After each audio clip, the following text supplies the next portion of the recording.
help you? I'd like to see the man in charge. He's in here.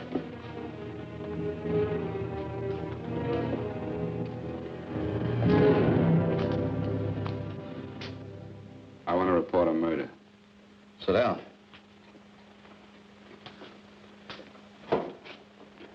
Where was this murder committed? San Francisco, last night. Who was murdered? I was.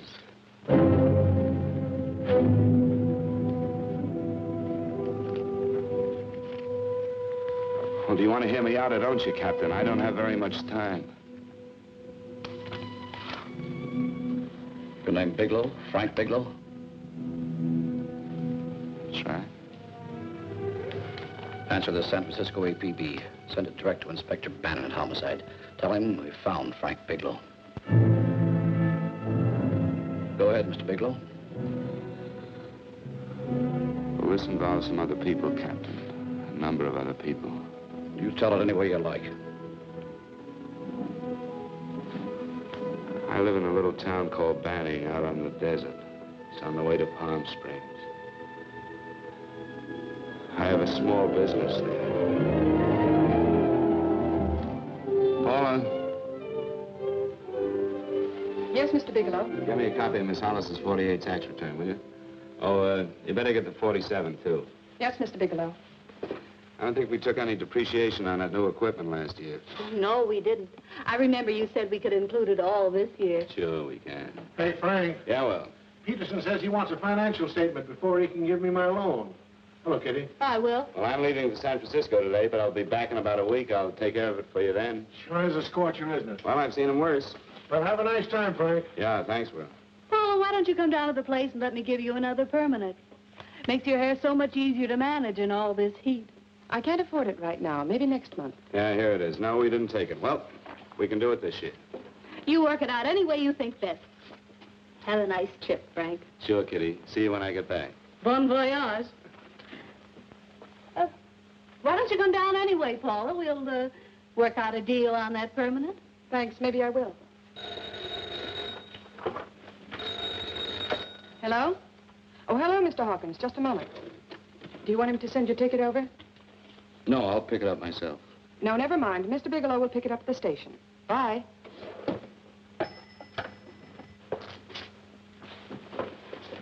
I want to go with you, Frank. Now, Paul, I'm just going on a little vacation. You know that? You want to go without me, don't you? Be gone just a week. And I suppose you just made up your mind to take this little vacation at 9 o'clock this morning? No, Paul. I meant to tell you about it a few days ago. I guess I forgot. Oh, you forgot. Paula, don't be like that. Don't be like what? You just drop a little announcement that you're going away. Not tomorrow or next week or next month, but today. No explanations, nothing. And I'm supposed to swallow the excuse that you need a little vacation. I just want to get away from town for a few days, that's all. Get away from this town or get away from me. Oh, Paula, please try to understand. How can you ask me to understand anything like this? No, I'm sorry, but I don't understand. Go to San Francisco, but don't expect me to be waiting for you when you get back.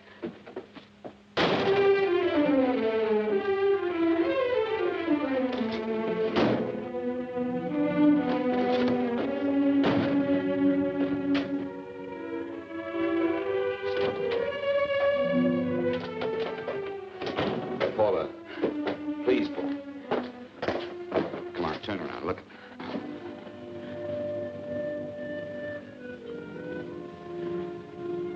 Come here. Why do you do this to me, Frank? Why can't you be honest with me? As honest as I am with you? Do you have to go? I have to go, Paula. I know what I'm doing. All right, go. Go anywhere you like. You can go to blazes for all I care. Paula. Paula. Yes, I know I'm being foolish. Come here.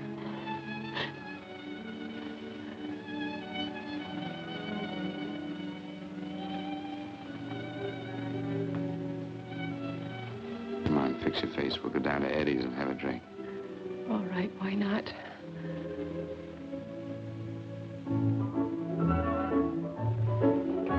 Hi, Paula. Hi, Eddie. Give us a couple of cold beers, will you? Coming up. Hi. Come on.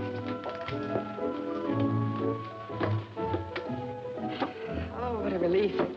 This air conditioning feels good. I sure wish we had it in the office. It'd make working a pleasure. Well, if it stays this hot, don't bother going in the rest of the week. I win 2 races today. How many did you lose? And you would have to ask that. Kind of early for you two, ain't it? Too hot to work. That's what I like to hear.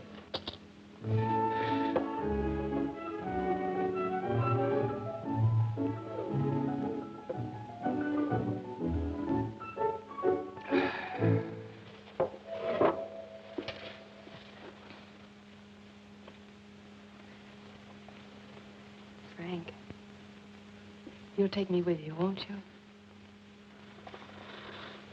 You will, won't you? Or am I crowding you? What do you mean, crowding me? Maybe you do need this week away alone. Maybe we both do. I know what's going on inside of you, Frank. You're just like any other man, only a little more so. You have a feeling of being trapped, hemmed in, and you don't know whether or not you like it. Look, Paula, I'm going to be honest with you. I care too much for you not to be honest with you. I'm as much concerned for your happiness as I am for my own. I know you've had one bad experience, Frank. I know all about it. But you don't know what it can do to 2 people, Paula. And the woman always gets hurt more than the man. I don't want you to get hurt, darling. More than anything in the world, I don't want you to get hurt.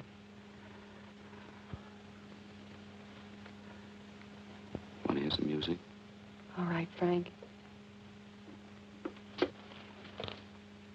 Got a couple of nickels, Eddie? Yeah.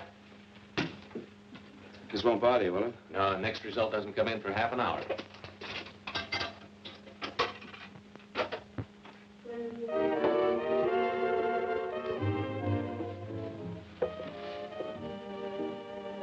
I thought that by now we'd be married.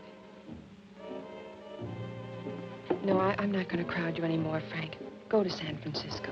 I don't like it, but I'm convinced that you must go. I want you to be very sure, Frank. If it's right, and I believe it is, we'll have something really wonderful together.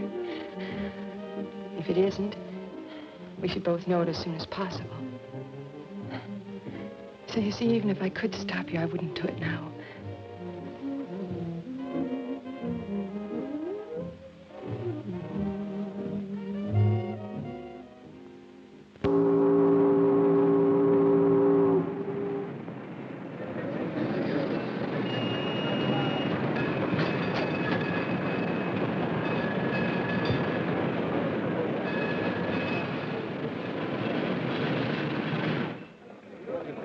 Yes, sir. My name is Bigelow. I have a reservation. Yes, sir.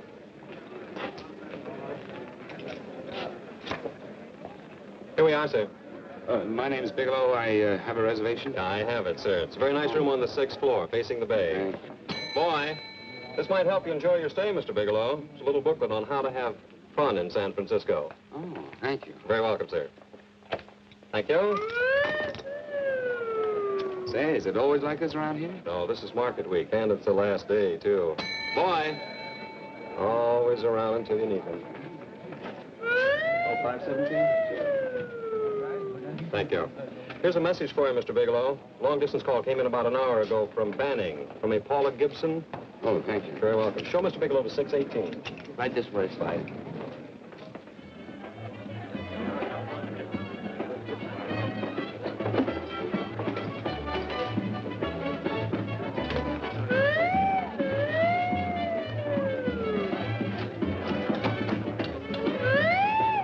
Right this way, Mr. Bigelow.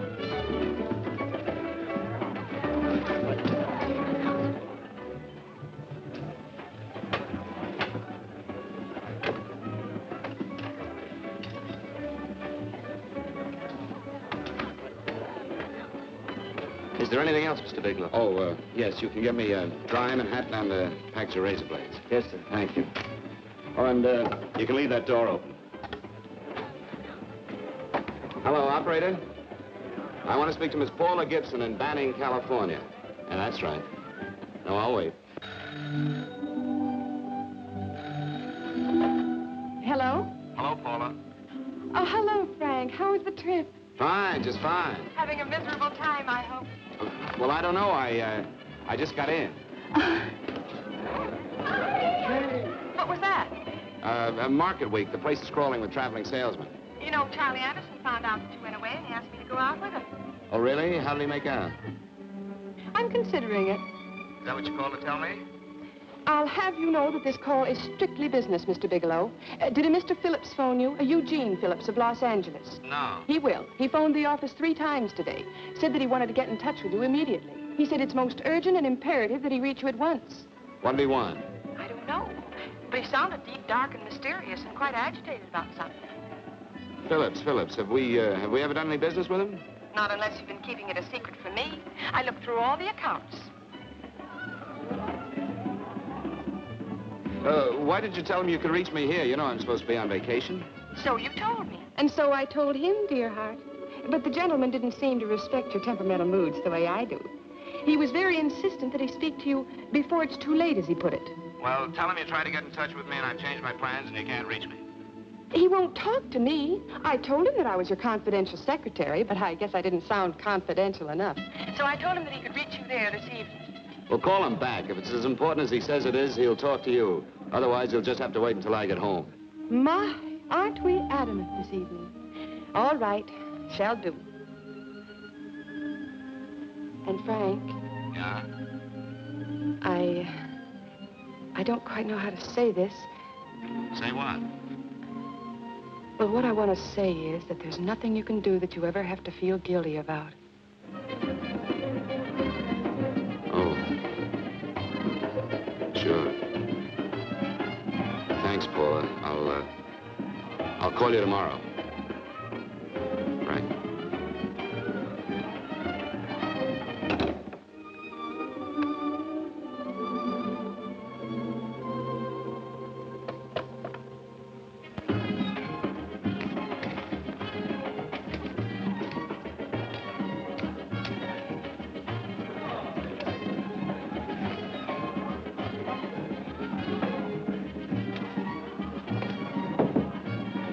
Just put it there, please. You can keep the change. Thanks very much. Say, how long has this been going on? Well, it's been a madhouse all week, but they check out tomorrow. Oh? I thought you were with them. No, I'm just here on a vacation. Why does everybody come to San Francisco and tear loose? Excuse me. Say, I'm awfully sorry to bother you, but would you mind if I used your telephone? No, go right ahead. I'm just across the hall here. One of the boys is using my phone, and he's been on it for a half hour. I just want to call downstairs. Yeah. Thank you. Room service, please. Hey, things really picked up the last few days, didn't they? You read up much business? Well, I'm not here on business. Oh, room service? It's Mr. Haskell in 617. Yes, that's right. Would you send up 3 more bottles of bourbon and 2 scotch? Yes, that's right. Oh, and some more ice, too. Yeah. All right, thank you. You here all alone? Yes, I just got in town. Well, why don't you join us for a drink? Well, I don't want to barge in on your party. Oh, nonsense. It's not a party. Just a few of the boys entertaining some buyers. You know, the usual thing. A few drinks and some laughs. It's no party. Come on. Well, Come on. All right. I know what it's like to be all alone in a strange city. I'm Sam Haskell. I'm Frank Bigelow. You think some of these guys never been away from home before? Yeah. Hey, quiet down a minute. Hey, will you quiet down a second? I want you to meet Frank Bigelow. Hello. This is Jane Carlisle. Hello. Bill Welch. How are you, Mr. Welch? Glad to know you, Bigelow. Jane's the prettiest buyer in San Francisco. Oh, hey, I resent that. You don't think I believe him, Elaine? Well, he spreads that from coast to coast. Oh, gee. But it's good for my morale anyway. I'm George Cantwell. Glad to know you, Mr. Bigelow. Bigelow, yes. Right on much business? He's not here on business. Oh? Well, Well, why don't you get the man a drink before he dies of thirst? how about a little bourbon? Well, that's fine. Bourbon it is. Of course, Mr. Wallace. Yes, Mr. Wallace. But, Mr. Wallace, I'll need at least a week in Cleveland to visit all my accounts. I can't figure on being in Philadelphia until the 17th. Eddie, will you get off the phone? I want you to meet Frank Bigelow. Oh, hey, That's his boss. He's been trying for an hour to get his expense account boosted. Yeah, the way this guy holds on to $1, you'd think they weren't printing them anymore. Yes, Mr. Wallace. I'm leaving here the first thing in the morning. Yes, sir. Oh, keep your hips loose, Harry, like this. Oh, yeah. How's he doing? Oh, there's nothing wrong with Harry's brother. The 2 years ago, the Murrays wouldn't shoot. Hey, now, wait a minute. I was doing all right there. This is Sue and Harry Brandis. Hello, good to sir. meet Glad you. How are you? Where'd you find her, Sam? On a dance marathon? Oh, perfect. Oh, Really? Oh, Say, thanks. I'll bet you could do the rumba. Well, a little, but I'm kind of rusty. Anything would be an improvement after Harry. Oh, how do you like that? Well, here goes. Hey, you're good. Oh, my wife, she's a good dancer, isn't she, Bigelow? Oh, yeah. Fellas, I thought you were going to show us a good time tonight. Is this doing the town? That's right. We practically bankrupt our stores to buy everything you've got. Then you keep us in this hotel room. I agree. This is my last night to howl before I go back to being a dutiful housewife. Well, it looks like we're stuck, boys. This is where we blow all our commissions in one night. And you're coming with us, Bigelow. Oh, no, thanks. You run along. I've got to get unpacked and have dinner. Oh, no, you're not going to get away from me. Now that I found a man who can dance, I'm going to hang on to him.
No, thank you.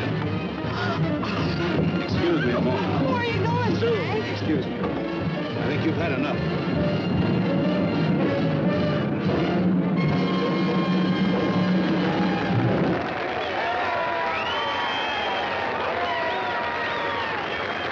What'll it be?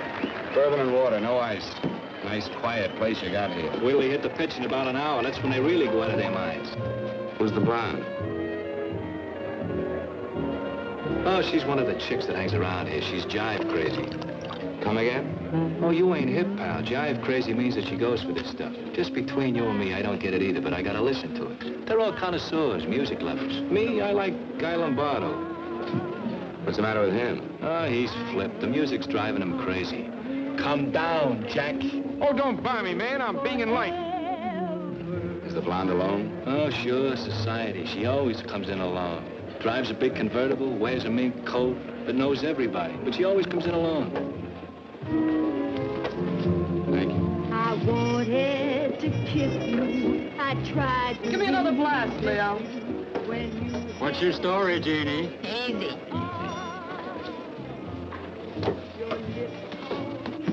Hello.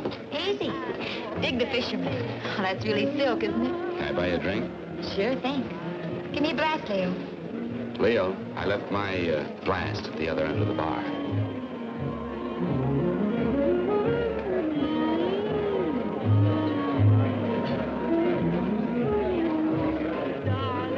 My name is Jeannie. What's yours? Frank? I've never seen you here before, Frank. Well, I've never been here.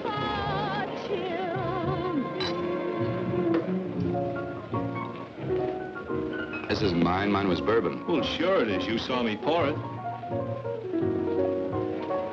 Give me a fresh drink. Anything you say. Oh, listen to that piano. Feel those vibrations. You don't get your kicks out of this, do you? I can live without it.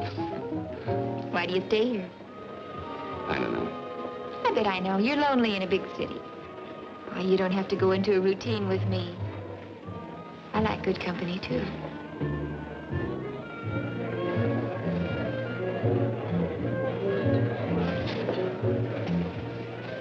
Say, there are some people there I want to avoid. Couldn't we get out of here? Let me think about it. Oh, come on. How about going somewhere else? Huh? Why don't you meet me later? Okay. Where? I tried to forget you, but you whispered, darling, I love. Call me at that number later. It's my next stop. They've got a band there that'll really send you. See you, Jeannie. Easy.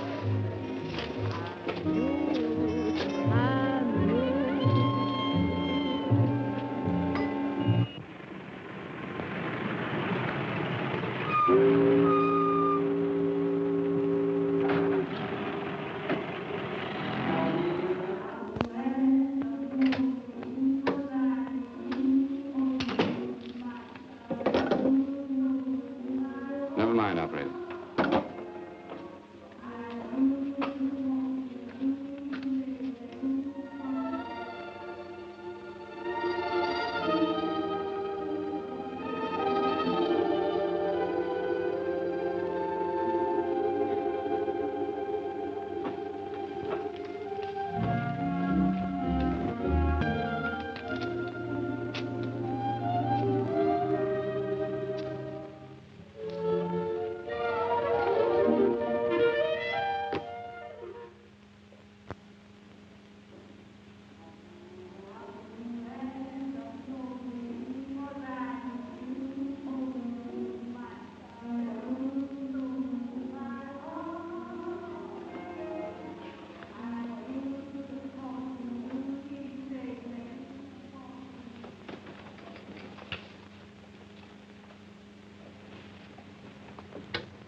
Room service, please. Come in.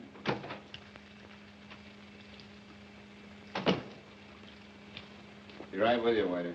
Yes, sir. Rest well, sir? Yeah, sure. May I? Go ahead. It's on there for you. Thank you, sir. Would you like anything else? Oh, thank you, that's all.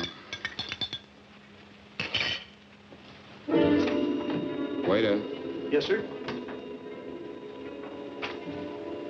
take this away.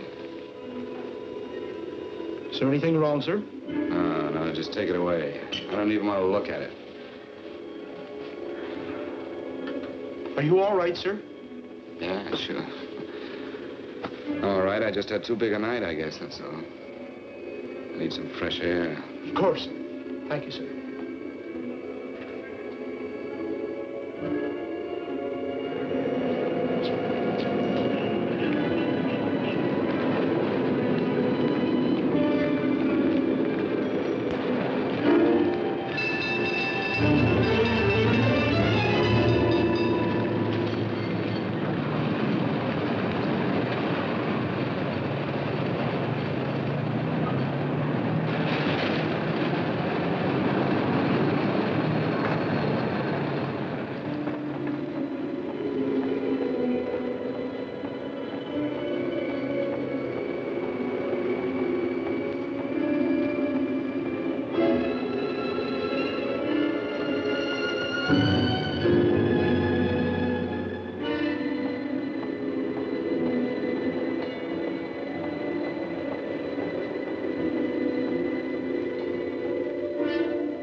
Lungs in good condition. Blood pressure normal. Heart fine. Well, it's a good thing everybody isn't like you, Mr. Bigelow. Put us doctors out of business. I'm glad to hear it, Doctor. I was a little worried. Don't let a little bellyache worry you. Could be just the change of climate. Well, it isn't exactly an ache, Doctor. It's kind of hard to describe the feeling. Maybe it was the drinks I had last night. I might have mixed them too much, huh? Let's have another look at that throat. You may finish dressing now, Mr. Bigelow. I want to get the results of those tests we took. Thank you, Doctor.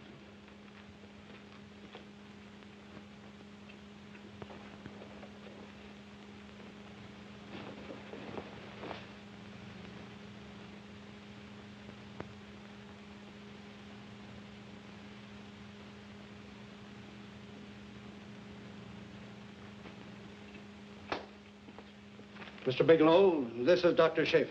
Hello, Doctor. How are you? Sit down, Mr. Bigelow. According to the information you gave Miss Wilson, you're not married, Mr. Bigelow. That's right. Do you have any relatives, family, anyone in San Francisco? No, no one. I don't know a soul in San Francisco. Where is your home? What is this, Doctor? Why all the questions? You're a very sick man, Mr. Bigelow. Sick? But you told me I was in good shape. Yes, I know. But my preliminary examination didn't reveal your true condition. You sound as if it's pretty serious, Doctor. It's extremely serious. I want you to understand that we wouldn't tell you something like this unless we were absolutely certain. Well, of course, of course. You must steel yourself for a shock, Mr. Bigelow. Well, go on, Doctor. What is it you're trying to tell me? Our tests reveal the presence in your body of a luminous toxic matter. What is that exactly? A poison that attacks the vital organs. Poison? We have no alternative but to tell you this. Your system has already absorbed sufficient toxin to prove fatal. I wish there was something that we could do. What do you mean, wish? You mean there's nothing? There is nothing anyone can do. This is one of the few poisons of its type for which there is no antidote. Well, this is fantastic. This is the most ridiculous thing. You don't have very long. What do you mean? A day, possibly a week, 2 weeks at the outside. It's hard to say exactly. Well, this is impossible. I don't believe it. You've made a mistake. That's it. It could be a mistake, couldn't it? You have made a mistake, haven't you? Answer me. Dr. Schaefer is an authority on toxicology. Been no mistake, Mr. Bigelow. Do you realize what you're saying? Well, you're telling me that I'm dead. Do you think you can explain my life away in just a few words? Why, I don't even know who you are. Why should I believe you? You must calm yourself, Mr. Bigelow. We want to offer you every assistance that we... Assistance? Who wants your assistance? Who wants anything from you? You're nothing but a couple of phonies. Why, I think you're crazy. That's it. You're crazy. The both of you. You're crazy.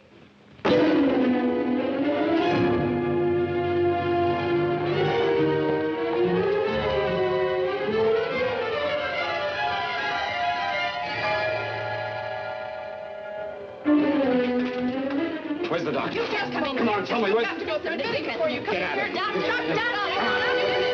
What's the trouble here? What's the matter with you? Doctor, I want you to examine me for luminous poison.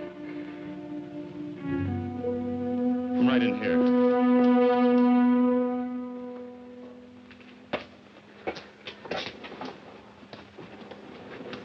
Yeah, you've got it all right. Your system has already absorbed it. Are you sure, Doctor? Are you absolutely certain? Couldn't there be some mistake?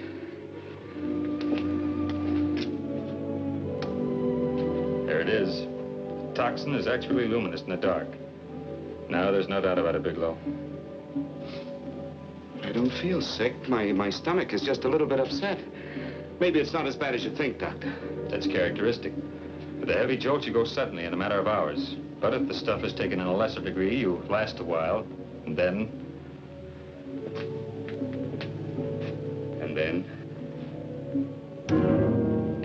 Give it to me straight, Doctor.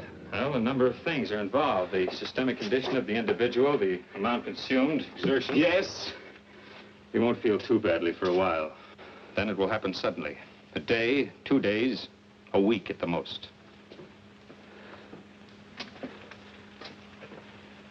A day. 2 days. There's nothing that can be done now. If it had been caught in time, your stomach could have been washed out. But you've had it in you for some time now. For at least 12 hours, haven't you, Bigelow? I don't know. You don't know? No. Don't you know how you got it? No. This is no accident. Somebody knew how to handle that stuff. That wax is tasteless and odorless. And the amount of alcohol in your body, you must have got it in liquor. I was drinking last night. Arrange for your admission to the hospital immediately. Of course, I'll have to notify the police. This is a case for homicide. Homicide? I don't think you fully understand, Bigelow. You've been murdered.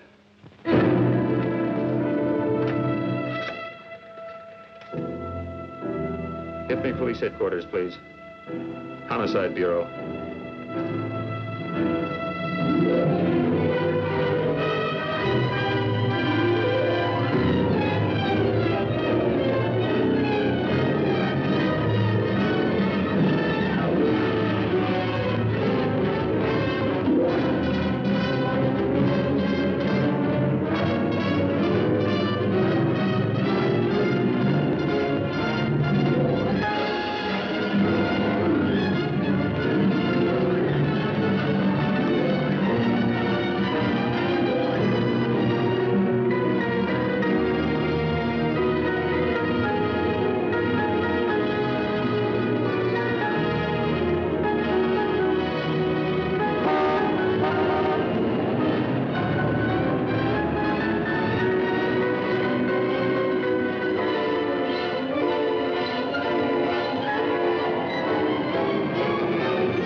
Open up. Open this door, I tell you. Open it up or I'll break it down. Where are those men? Where are those men who were here last night? I don't know. There are no men here.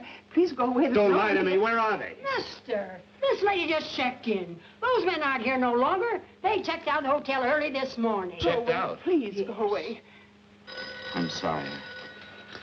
I'm terribly sorry.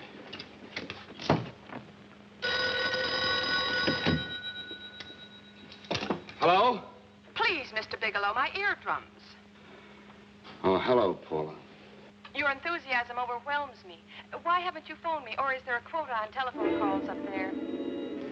I'm sorry. I've been busy. I'll bet you have. Visiting the museums, no doubt. What's happening up there that's exciting or different? Nothing, not a thing. I'll bet you miss me, but you're too stubborn to admit it. Sure. You know, if you'd like me to come up, I can pack a toothbrush and leave right away. No. Well, you don't have to snap my head off. You could at least make a pretense of missing me. I'm sorry, Paula. Of course I miss you. Listen, Paula,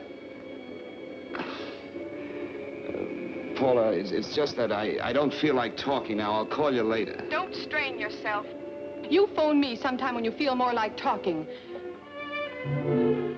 Oh, by the way, I called that Mr. Phillips back. Phillips? Yes, you know, the man that tried to reach you. Well, I'm afraid you'll never know why it was so important that he speak to you. His office said he died yesterday. Frank, are you there? Did you hear me? Died? When? Yesterday. So you won't have to bother your little head about him anymore. You can just go ahead and have fun. Paula, what did he die from? Do you know? I suppose he died from whatever people usually die from. Well, didn't they tell you? Don't you know? What are you getting so excited about? You said you didn't even know the man. Listen, where's his office located? What difference does it make? You can't talk to him now. I told you the man's dead. Paula, will you stop talking so much and tell me where his office is? All right. It's the Phillips Importing and Exporting Company, Bradbury Building, Los Angeles. Bradbury Building, Los Angeles. That's right. Say, this is really a switch. Listen, if you want to reach me, I'll be in Los Angeles. Are you out of your mind? I'm sorry, Paula. I've got to hurry. Wait a minute. Where in Los Angeles? The Allison Hotel. Goodbye, Paula.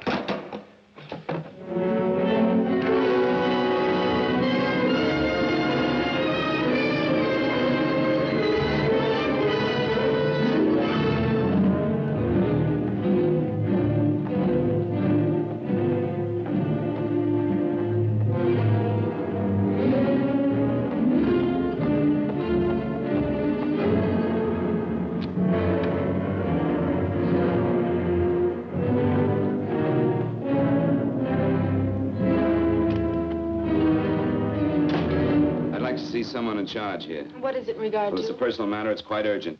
Perhaps Mr. Halliday can help you. Who's he? He's our controller. Your name, please? Bigelow. Mr. Bigelow to see you. Send him in. Go right in, please. That door.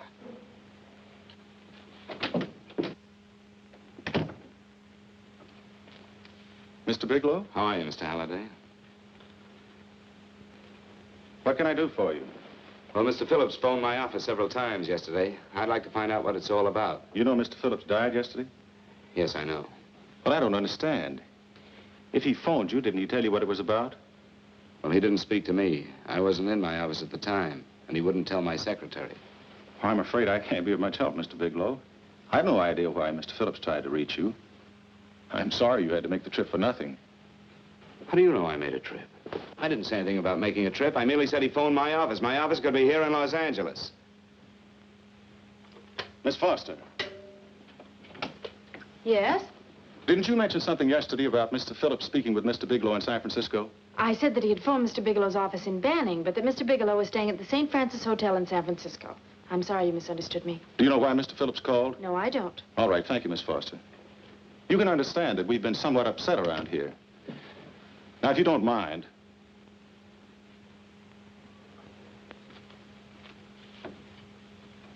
Did Mr. Phillips have a wife, family, anyone that could help me? You can't intrude on people at a time like this just to satisfy some curiosity. It isn't just curiosity. Then I suggest you wait a week or so. I can't wait. Well, I'm sorry you'll have to. Well, there's always a phone book. You're a pretty aggressive fellow, Bigelow. Are you quite sure that this is as important as you make it appear to be? It's important. Mrs. Phillips lives at the Sunset Arms Apartments. Thank you. I needn't tell you she's under a strain.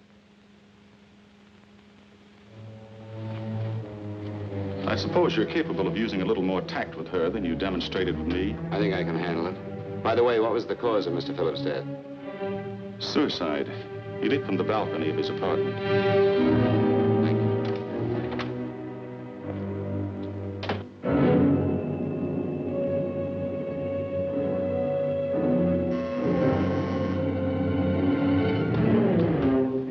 Come in, Mr. Bigelow.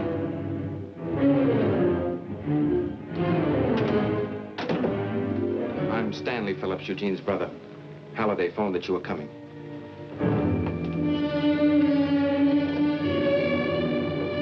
This is my sister-in-law, Mrs. Phillips. I'll try to make this as brief as possible, Mrs. Phillips. I'm afraid I can't be of any help to you, Mr. Bigelow.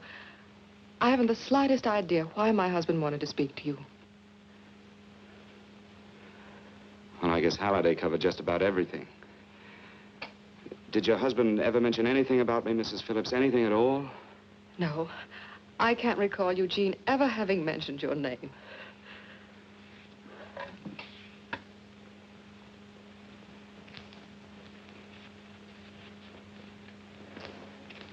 I hate to ask you this, Mrs. Phillips, but it's of vital importance to me. Do you know why your husband committed suicide? Oh. You're certainly not the most diplomatic person in the world, are you, Bigelow? Were you a friend of my brother's? I never met him.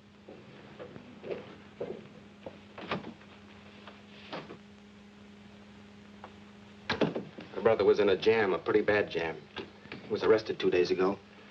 He sold some iridium to a dealer by the name of Majak. It's a very rare metal, very costly. Anyway, the iridium turned out to be stolen. He was released on bail yesterday, but he faced a pretty stiff prison term. Men have committed suicide for less. Yes, I know. That's how the police feel about it. What puzzles me, though, is this crooked deal. Knowing Eugene, you wouldn't say he's the type of man to be mixed up in anything like that, now would you? I told you I never met him. That's right, so you did. Now, what's this all got to do with you, Bigelow? I don't know. Let's come clean with each other, Bigelow. Surely you must have some idea why my brother was so desperate to contact you? I have no idea. That's odd. Then how could it be of such vital importance to you? Well, you seem to know the answer to everything else. Maybe you know the answer to that one, too.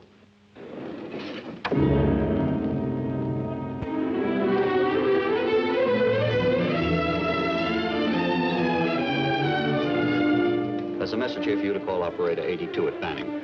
Oh, thank you. Show Mr. Bigelow to room 821. Say, would you have the operator put this call through to my room right away? I'll take it up there. Thank you. Hello, operator. Here you are. I'll call you if I need anything. Thank you, sir. Hello, Paula? Well, Sinbad, I'd just about given you up for lost.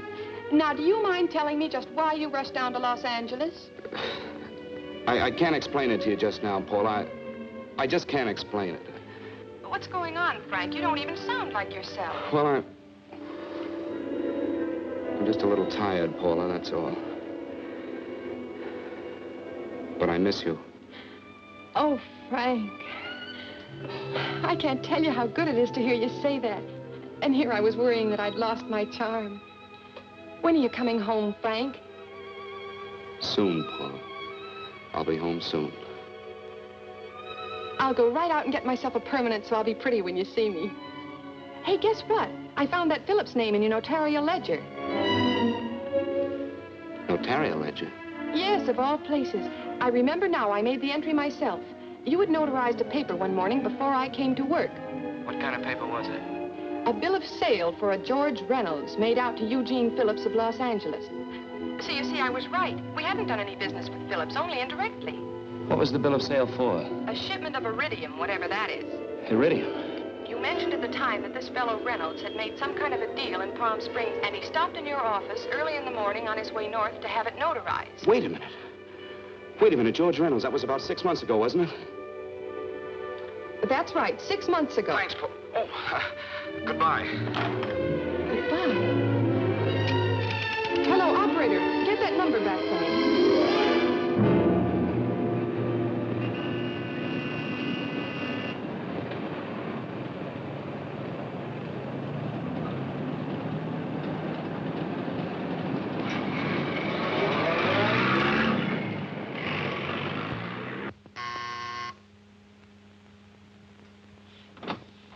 I've got to talk to you, Mrs. Phillips.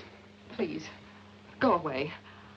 I want to be left alone. But I found out why your husband wanted to see me. It was in connection with a bill of sale. Come in. Thank you. What do you know about a man named George Reynolds? George Reynolds? Yes. Why, that's the man my husband claims sold him the iridium. And what did Reynolds claim? Reynolds disappeared. Yes? About 2 months ago, my husband grew suspicious that something was wrong. Since then, he tried in every way to locate Reynolds, but could find no trace of him. But I don't get it. Your husband could have proved he made a legitimate deal by showing the bill of sale he got from Reynolds. And there was a bill of sale? Yes, of course there was. Oh, my husband swore there was, but at the time of his arrest, he couldn't find it. It was mysteriously missing. Well, then, if your husband could have shown proof, it would have been George Reynolds who would have faced the prison term. Eugene was convinced that Reynolds had stolen the bill of sale. He was the only one who had reason to eliminate evidence of the transaction. Thank you, Mrs. Phillips. Thank you very much. You've been very helpful. Oh, if you'd only come sooner, Mr. Bigelow. My husband might be alive today. I know.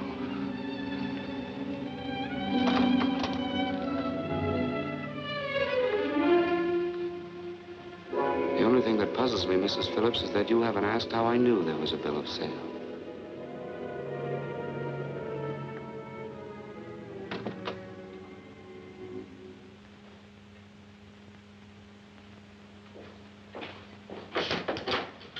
Mr. Holliday isn't in. He should be back shortly.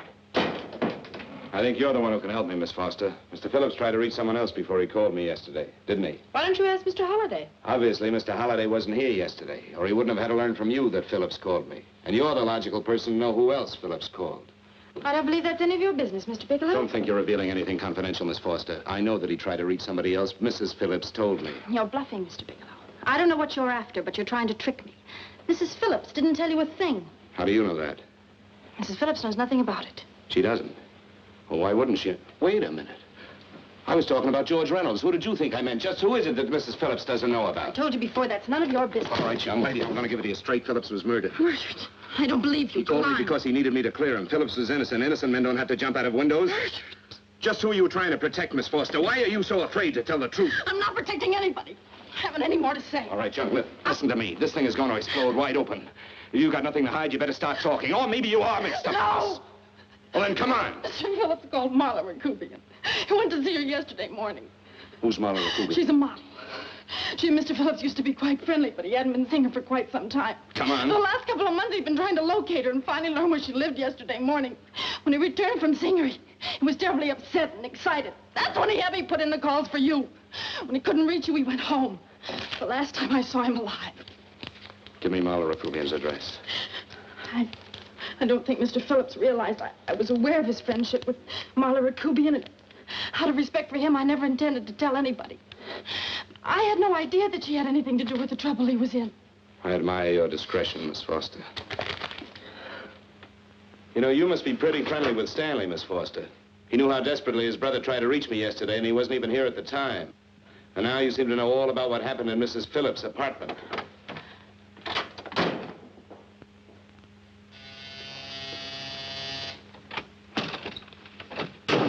Miss Rakubian? Yes? What do you want? Get out of here or I'll call the police. Go ahead, call him. Oh, go ahead, call him.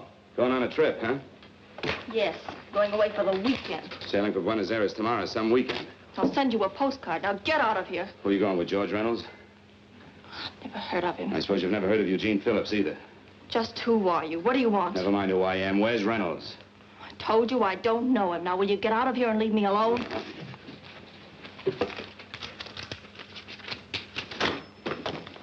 So you never heard of George Reynolds, huh? And don't try to tell me that this isn't him because I've seen him. If you think you can scare me, you're crazy. Look, I know that Phillips came here yesterday. And right after he left, he was pushed out of a 6-story window. Pushed? Phillips committed suicide. Your playmate Reynolds murdered Phillips. And then he went up to San Francisco to get me. Because I knew about a certain bill of sale. I don't know what you're talking about. You're in this right up to your pretty little neck. I'm not mixed up in anything. Get your hands up. Drop that picture on the couch. Turn around. Don't get any ideas because I'm not afraid to use this. Give me your wallet.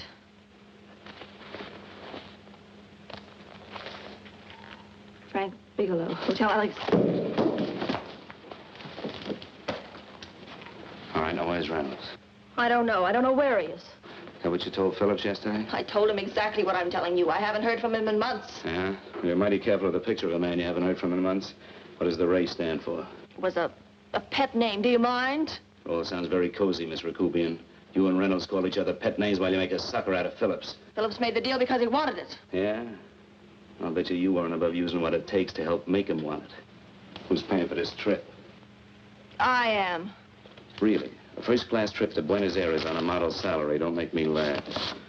Since you and Reynolds aren't seeing each other anymore, you don't mind if I keep this to you. If I were a man, I'd punch your dirty face in. You know, I really believe you would. Oh, I almost forgot. Your tickets. Don't be surprised if I'm there to see you off.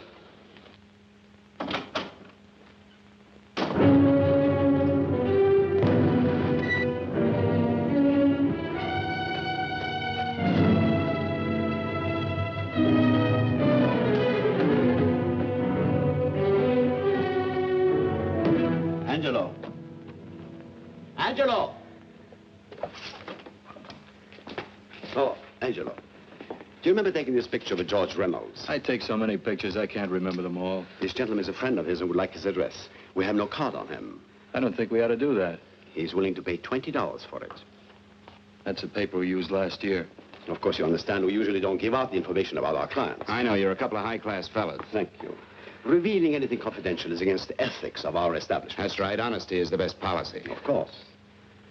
But in your case, inasmuch as you're a personal friend of Mr. Reynolds... Thanks. I knew you'd come through. Got it. Here it is. We don't have his address. He must have called for the picture. But he couldn't have been a very good friend of yours, mister, because his name is not George Reynolds. It isn't? Well, what is it? It's a... Oh, huh? Oh. Yeah. It's Raymond Rakubian. Rakubian? What's so unusual about that? The picture's signed Ray, isn't it? Yeah. Yeah. Thanks.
Your lips called me baby, then I thought that maybe love.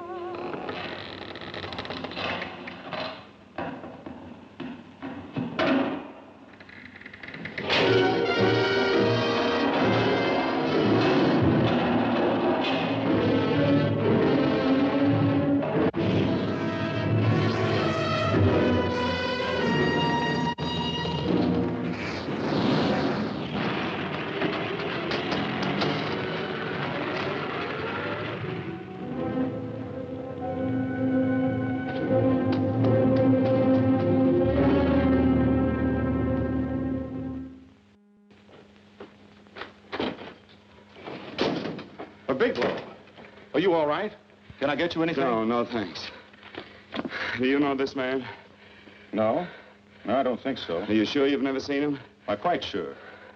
Does the name Raymond Rakubian mean anything to you? No, I never heard of him. Why? He also uses the name George Reynolds. This is Reynolds? That's right. Well, where can we find him? That's what I want to know.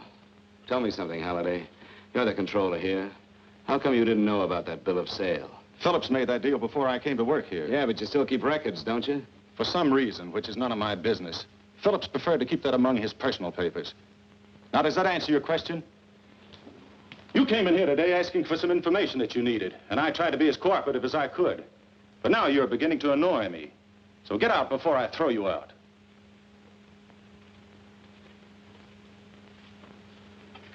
You know, you really frighten me.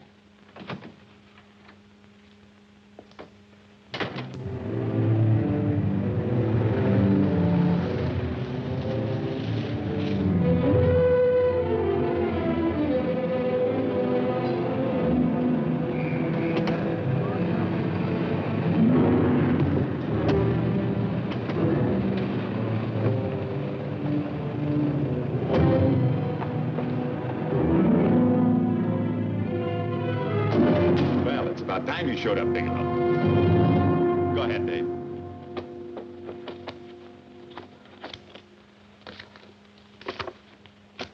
Real cute, ain't you, Bigelow? Just real cute. Paula didn't lose much time getting a hold of you guys, did she? Shut up. Let's go, Bigelow. Look at him. He can't take it. Soft in the belly. You do that again and I'll kick your face. Lay off, Chester. Cut it out. Shut up! Who asked you? Better let him answer. The clerk might know he's in. Go ahead, Bigelow.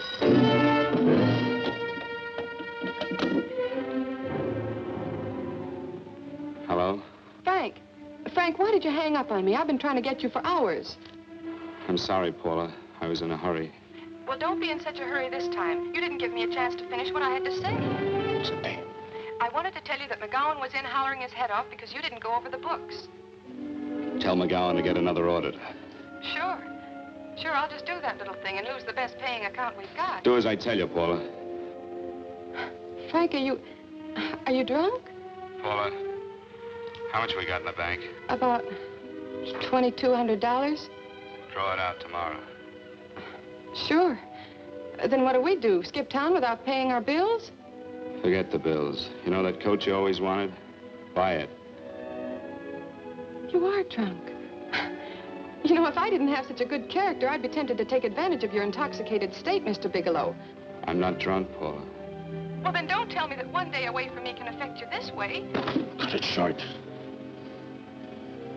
Paula, Yes? I'm sorry I left you. I never realized how much I love you. But I know it now. Oh, Frank, darling, I love you too so very much. Please come home. I miss you terribly. I said cut it short. I'd just love to let you have it, Bigelow. Let's go, Chester. This guy's kept us waiting long enough now. Walk in front of me, Bigelow. And keep your mouth shut. If you so much as look cross-eyed at anybody, I'll blow the back of your skull out.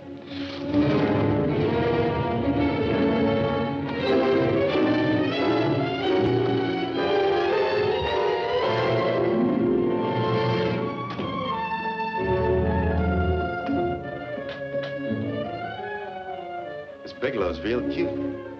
He wanted to get tough with Chester. He don't know Chester.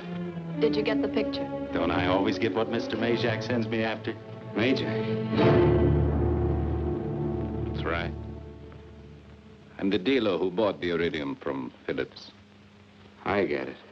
You have Rakubian unload stolen stuff on Phillips with the help of Marla here, and then you buy it back from him. Oh, you certainly made a sucker out of Phillips. What is it, Mr. Bigelow? Exactly what is on your mind? I'm looking for Raymond Rakubian. Why? Well, now, Marla here has told you everything else. I'm sure she must have told you that, too. Oh, you don't expect me to believe this conversation. So what is on your mind? I mean, underneath. You forced your way into my affairs, and now I want to know why. I just told you. I'm looking for Raymond Rakubian. Don't get cute. I'm just itching to work you over. Soft in the belly. Can't take it. See what I tell you?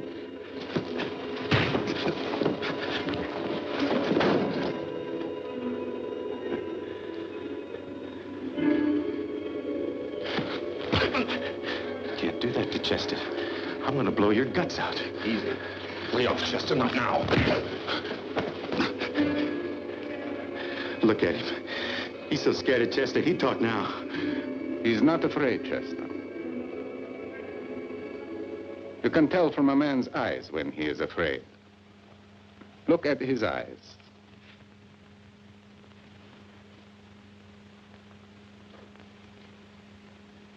Oh!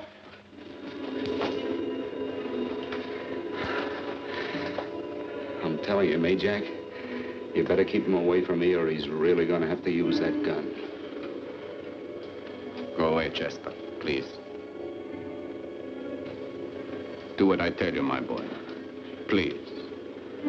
And help Dave. Joe.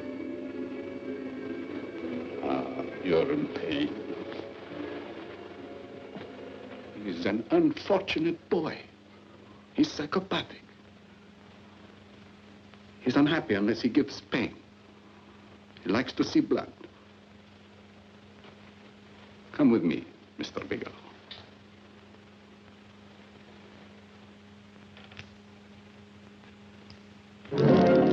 Raymond Rakubian was my nephew.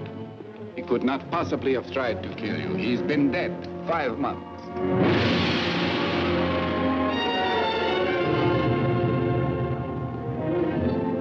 I'm afraid you have been sidetracked. Provided it is true that somebody made an attempt on your life. Somebody made an attempt again today. I had no reason to kill you, believe me. What do you mean you had no reason? I notarized a certain bill of sale. You notarized the bill of sale for Reynolds, not Rakubian. Now, what I told you was true. I had no reason to kill you. That's a closet, Mr. Bigelow. And under other circumstances, you could go home now. But now you present a problem. You know too much, and I am in danger. Chester! Suppose I were able to prove to you that I only want to find the person who tried to kill me, and I won't cause you any trouble. You know I can go to jail for 10 years for this little business. 10 years. At my age, that's my life. That means my entire life. With my life, I do not take chances. I am sorry, believe me. You want Joe to go with you? No. Just Bigelow and me. And baby makes 3. Good, Major. Goodbye, Mr. Bigelow, and forgive me. Let's go, Bigelow. I guess you won't be there to see me off.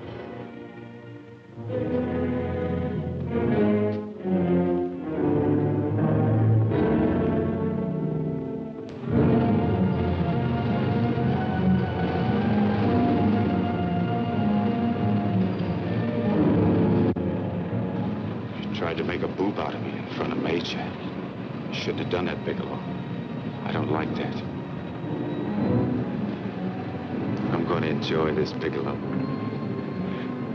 I've done jobs like this before. I knocked off guys I could like. But I don't like you, Bigelow. I never liked that puss of yours from the minute I seen it. Yeah. I'm going to enjoy this.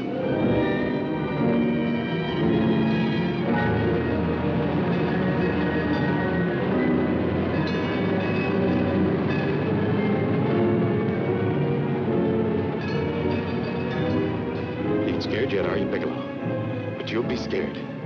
Good and scared. I think I'll give it to you in the belly. You don't like it in the belly?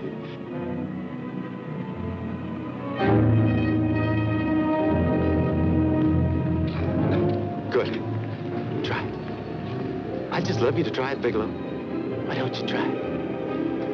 Go ahead.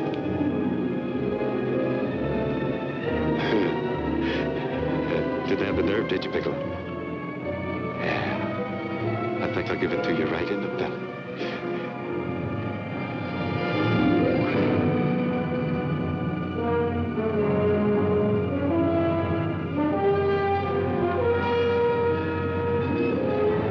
It takes longer when you get it in the belly.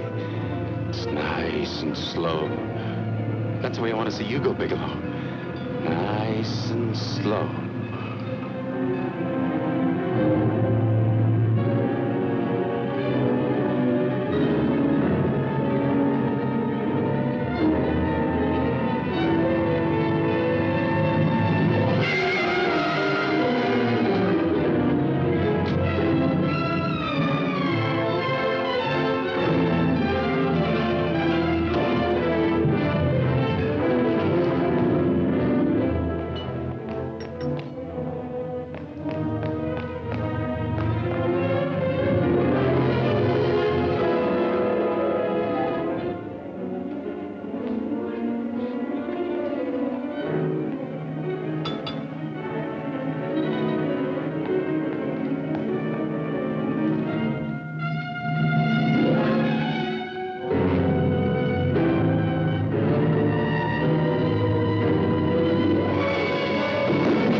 all right? Yes, I'm all right, Paula, but what are you doing here? How did you get here? Freddie Ross flew me down. I had to come. I had to see you. You shouldn't have come, Paula. You shouldn't have. What is it, Frank? You're in some kind of trouble. I know it. Look at you. You're a sight. Your clothes look as if you've slept in them. Are you ill? You are. You're feverish. I'm all right, Paula, and I'm not in any trouble, believe me. You're lying, Frank. Right after I spoke to you, I got a phone call from the San Francisco police. They asked if I knew where you were. You didn't tell them anything, did you? Of course not. It was the homicide detective that called. What is it, Frank? If you're in any kind of trouble, you certainly can trust me. Look, I'm not in any trouble with the police, Paula, believe me. But you can't stay here. You've got to go back to Banning right away. No, I won't go, Frank. I won't. I'm staying here with you. Paula, it's better that you go back, believe me. Why? What's this all about? What have you got to do with this Phillips and Reynolds? Phillips was murdered. What could that possibly have to do with you? All you did was notarize a paper. You've notarized hundreds of papers. I know. All I did was notarize one little paper out of hundreds. Frank, you frighten me. You don't even act like yourself. I know that you're in trouble, that something is wrong, that you're in serious trouble. You frighten me, Frank. Oh, don't be frightened, Paula. Don't ever be frightened of anything again. Will you promise me that? I love you so much, darling, more than you seem able to understand. Oh. I never really knew happiness until I loved you. Sometimes when I used to be afraid that you weren't sure how you felt, I tried to hold back, but I couldn't. Losing you would have meant losing everything. There would have been nothing left. Don't, Paula, don't. Now I'm afraid again. Somehow I feel that I'm going to lose you, but there's nothing I can do about it. I feel so helpless. You're leaving me out of something. Tell me, Frank, what is it? Give me a chance to fight back. Just give me a chance, please. You do love me, don't you? Oh, yes, Paula, I love you. I never was more certain of anything in my life. I wasn't sure before. I was a little blind, I guess, but believe me, I'm sure now. Can you understand that, Paula? I understand. A man can be like that, Paula.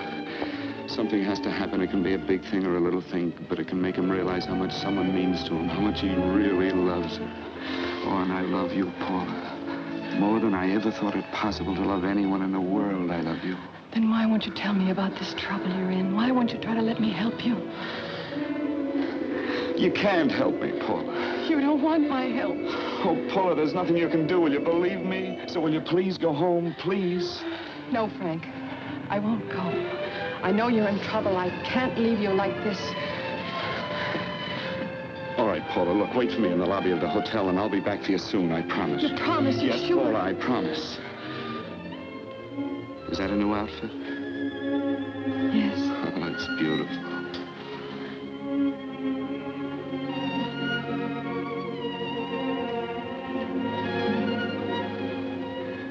You'll come back to me, won't you, Frank? Yes, Paula, I'll come back, I promise. Please hurry, darling. Oh, I love you.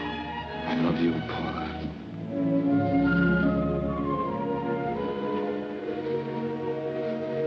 Goodbye, Paula.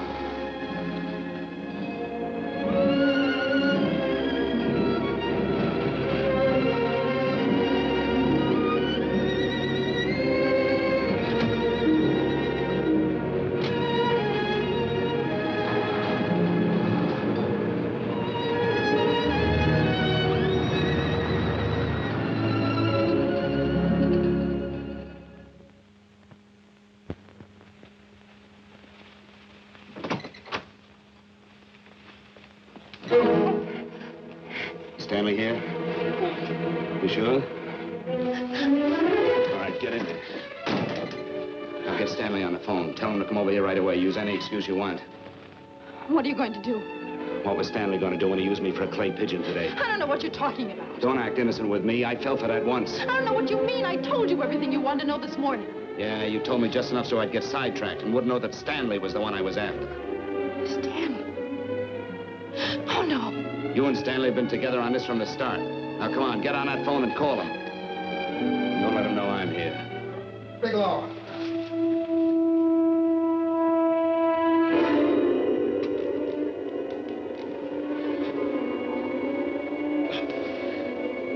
You've been sidetracked, all right.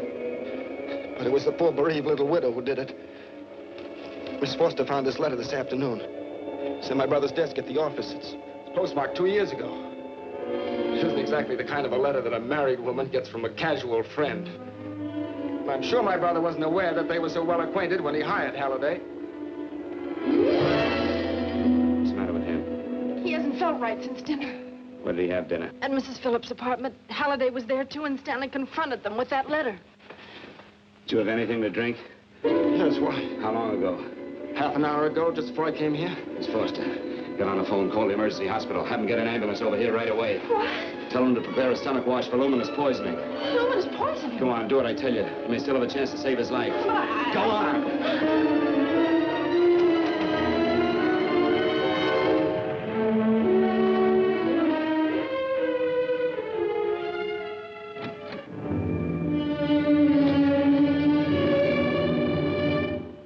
I found George Reynolds, Mrs. Phillips. He's been dead for 5 months. Then he didn't steal the bill of sale. No, he didn't. But you could have stolen it. How dare you? You knew who I was when I came here today. But you were surprised to see me alive, weren't you? But I'm not alive, Mrs. Phillips. Sure, I can stand here and talk to you. I can breathe and I can move. But I'm not alive. Because I did take that poison. And nothing can save me. What are you going to do? I tell you now, I have nothing to lose. No, you've got to listen to me. You've got to give me a chance. But I didn't have a chance. It was Halliday. Believe me, it was Halliday. He made me steal the bill of sale. He planned everything. What about this letter? Your husband knew about you and Halliday. He found it only yesterday. He accused Halliday. They fought, and Halliday pushed him over this balcony. And why me? Why did he want to kill me? Because you could have proved there was a bill of sale, that my husband had no reason to commit suicide. Halliday was desperate. After he killed my husband, he found out about the phone calls to you. He thought you spoke to him, that you knew enough to involve him.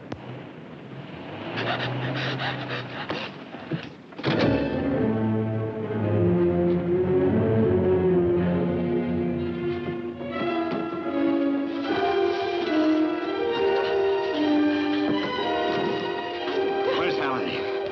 Where is he? He's in the office. This time you don't want him.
break it up. Move along now. Let's get going. Come on.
All I did was notarize a bill of sale.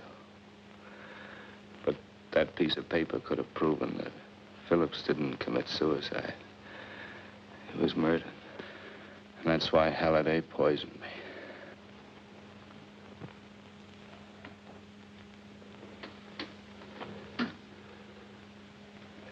Would you?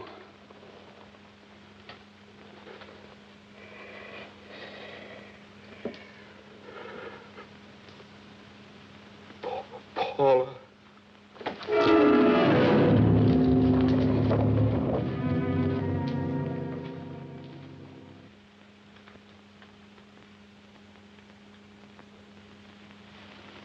Call the morgue.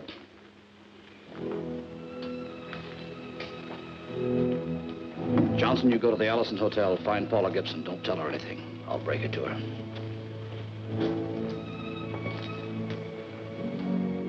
How shall I make out the report on him, Captain? Better make it dead on arrival.